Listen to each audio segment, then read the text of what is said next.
Welcome to Blizzard Fire. We hope this video helps fire up your solution. In this video, I will show you how to make easy broth for ramen.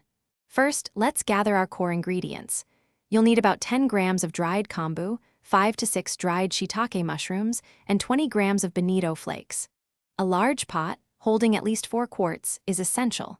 Always use filtered water for the purest taste.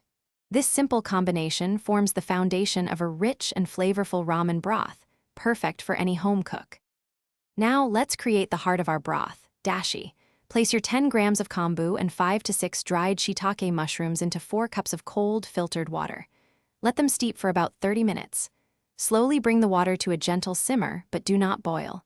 Just before it boils, remove the kombu. Then, add 20 grams of bonito flakes, simmer for 1 minute, and immediately strain. This quick process extracts maximum umami. With your dashi ready, it's time to season and elevate the flavors.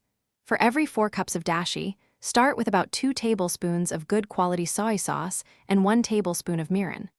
A small pinch of salt can also enhance the overall taste. If you have it, a teaspoon of sake can add a wonderful aromatic complexity. Always taste your broth and adjust the seasonings as needed, aiming for a balanced and savory profile. Your delicious ramen broth is now complete and ready to enjoy.